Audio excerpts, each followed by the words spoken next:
আসসালামু আলাইকুম, কেমন আছেন সবাই? আশা করছি সবাই ভালো আছেন। সকালের মিষ্টি মিষ্টি রোদ, সঙ্গে এক কাপ কফি। আলহামদুলিল্লাহ, আজকের দিনটা খুব সুন্দরভাবে শুরু হয়েছে আমার ক্যান্ডি ক্রাশের সাথে। কিন্তু দুঃখের বিষয়, ক্যান্ডি ক্রাশের ঘরটা একদমই ফাঁকা হয়ে গেছে। বাচ্চাগুলো মরে যাওয়ার পর থেকে ওরা আবার আগের মতো হয়ে গেছে, মারামারি করে, খালি দুষ্টুমি করে। তো যাই হোক, ঠান্ডা পড়ে গেছে, তো এই জন্য রাতের বেলা ঢেকে দিয়েছি কোনো একটা কাপড় দিয়ে। আর সকালবেলা হালকা হালকা যে মিষ্টি রোদ আছে, এই মিষ্টি রোদে রেখে দিয়েছি। একটু ওদের সাথে আমি খেলাও করছিলাম। আসলে এই বাচ্চারা যখন বড় হয়ে যায় তখন ওরা ঠিকমতো খেতে দেয় না। তো আসলে ওরাও বোঝে না, যেহেতু ফার্স্ট বেবি ওদের, জানি না সেকেন্ড টাইম কখনো আবার বাচ্চা হলে তারা ঠিকমতো খাওয়াবে কি না। তো যাই হোক, তাদের খুনছুটি তো সারাক্ষণ চলে। আসলে ভালোই লাগে দেখতে। একদম মানে পশু পাখির মধ্যে যে ভালোবাসা আছে, এটা আপনারা যারা পাখি পালবেন তারা বুঝবেন যে এগুলো কত মজার। তাই যাই হোক, আমার এদের সঙ্গে সময় কাটানোর পরে রান্নাঘরে চলে যাওয়ার পালা। তা আজকে একটা আচার করেছি, টক ঝাল মিষ্টি, কিন্তু ঝালের পরিমাণ, টকের পরিমাণটা একটু বেশি, মিষ্টির পরিমাণটা কম। তো আমরা দিয়ে আজকের আচারটা বানাবো। সেই মনে আছে যে গেছে আমরা চুরি করেছিলাম, তবে আজকে কিন্তু বলেই নিয়েছি, আজকে কিন্তু আমি আমরা চুরি করে নিয়ে আসি না কিন্তু। তো আজকে আমড়াটা সুন্দর করে কেটে নিয়েছি, আর একটু সবুজ রঙটা একটু রাখবো, বেশি পাতলা করে কেটে নিয়েছি চামড়াটা, যেন টক ভাবটা থাকে, যেহেতু একটু বেশি টক আর একটু ঝাল ঝাল করে করবো আচারটা। আর আপনারা কারা কারা আমড়ার আচার খেতে পছন্দ করেন?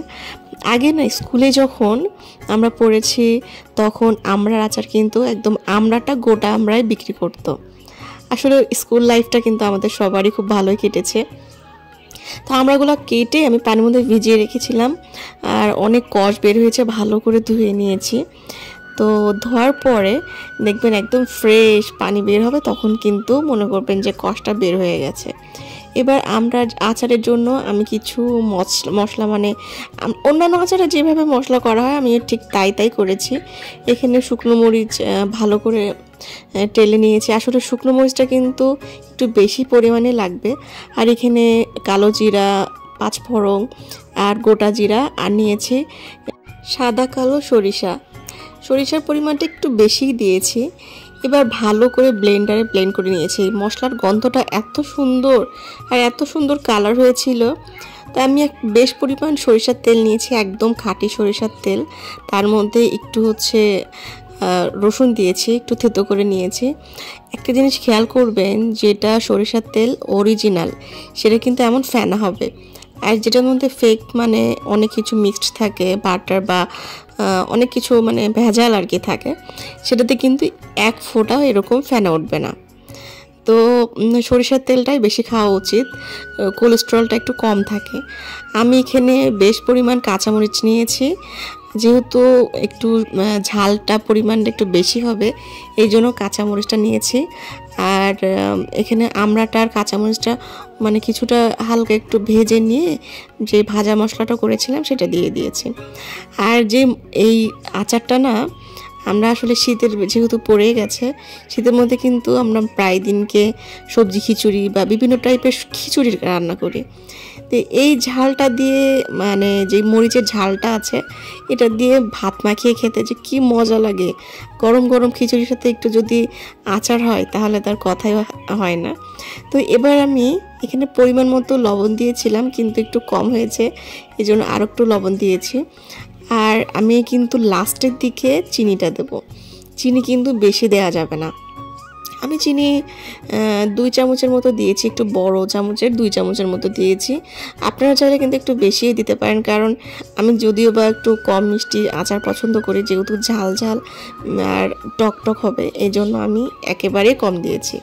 আচারটার কালারটা যা মারাত্মক লেভেলের হয়েছে, আর টেস্টটা হয়েছে, দুপুরে কিন্তু ভাতের সঙ্গে খেয়েছি, খুব ভালো লাগলো। আর এবার আজকে কিন্তু একটু এক্সপেরিমেন্ট করতে যাচ্ছে, সেটা হলো, মা তো বেশিরভাগ খড়ি চুলাতে রান্না করে, আর আমি তো কখনো আসলে খড়ি চুলা ধরাই নাই। রান্না করেছি। লাস্ট টাইম আপনারা কিন্তু একটা ভিডিওতে দেখেছিলেন আমার মামা শ্বশুরের বাড়িতে আমি কিন্তু রান্না করেছিলাম, কিন্তু চুলাটা ধরানোই ছিল।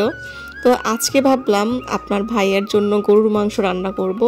তো পাটায় বেটে মশলা, আমি শুধুমাত্র অবশ্য পাটায় জিরাটা বেটে নিয়েছিলাম, বাদ বাকি কাঁচামরিচ শুকনো মরিচ দিয়ে ব্লেন্ডারে ব্লেন্ড করে নিয়েছিলাম, আর বাদ বাকি যে আদার্স মশলা থাকে সবগুলো মেখে রেখে দিয়েছি। এই তো চলে আসলাম সেই আমার ঐতিহাসিক জায়গা, মানে আমার হচ্ছে বারান্দা, পেছনের বাড়ির বারান্দা আছে, সেখানে একটা চুলা সেট করেছি। এখানে কিন্তু এর আগে আমার শাশুড়ি মা রান্না করে দিয়েছে অনেকবার। তো আজকে মানে ট্রাই করছি যে আমার চুলাটা কিভাবে ধরাবো। তো যাই হোক, ফার্স্ট টাইমে কিন্তু খুব সুন্দর ধরে গেছে। তো মনে করলাম যে না, আমি পেরেছি আর কি, আর এটা কোনো মানে বিষয় না।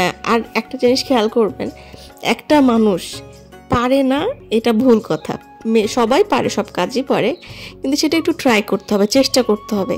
চেষ্টা না করলে কোনো কাজই সফল হবে না।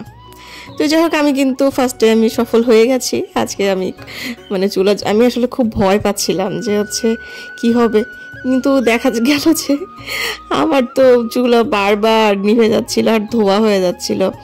আর ধোয়া হলে কিন্তু তরকারি খেতে মোটে ভালো লাগে না, একটা বাজে গন্ধ লাগে। তো তারপরে আমি চেষ্টা করে যাচ্ছি। তো যাই হোক, ফাইনালি ধরেও গেল। আমি আসলে আর মা ছিল না বাড়িতে, মা তার বাবার বাড়িতে গেছিল, এই কারণে আমি একাই ট্রাই করছিলাম। আমার মনে হচ্ছিল যে পাশের বাড়ি বা আশপাশের বাড়ি না মনে করে যে এই বাড়ির নতুন বউ আবার আগুন ধরিয়ে দিল। যাই হোক, আমি আগুন ধরাবো না, আসলে মানে ট্রাই করছি যে আমি রান্না আসলে খড়ির চুলায় রান্না করতে পারি কিনা। যদিও বা আমি কিন্তু গ্রামের বধূ, সেই ক্ষেত্রে কিন্তু আমাকে কিন্তু আমার বাসায় যদি গ্যাসের চুলা না থাকতো, আমরা সিলিন্ডার বা ইন্ডাকশান, মানে ইন্ডাকশান তো না, আমাদের কারি কুকার আছে, রাইস কুকার আছে, ওগুলোতে রান্না করি। তো তারপরও এই যে বারবার দেখছেন হচ্ছে বারবার চুলা ধরাচ্ছে আর নিভছে। তো যাই হোক, আমার যদি ওইগুলো না থাকতো, আমার কিন্তু খড়ি চুলাতেই রান্না করা লাগতো। তারপরেও আমার শাশুড়ি মা যথেষ্ট ভালো একজন মানুষ, সে আমাকে কিন্তু খড়ি চুলায় রান্না করলে আমাকে রান্না করতে দেয় না, সেই করে। তো আজকে মাকে বললাম আমি কিন্তু গরুর মাংসটা রান্না করব। প্রায় আমার কিন্তু রান্না শেষ, আর রান্নাটা কিন্তু মোটামুটি ভালোই হয়েছিল। তো এই তো আমার সেই প্রাকৃতিক পরিবেশ, যেখানে আমি বসে বসে রান্না করলাম এতক্ষণ। আপনাদের আজকের ভিডিওটা কেমন লেগেছে অবশ্যই কিন্তু আমাকে জানাবেন। আর আপনাদের কিন্তু খড়ির চুলা রান্না করার জন্য আমি বলবো না, কারণ আমার মতো যদি না পারেন। তো যাই হোক, সবাই ভালো থাকবেন। আল্লাহ হাফেজ।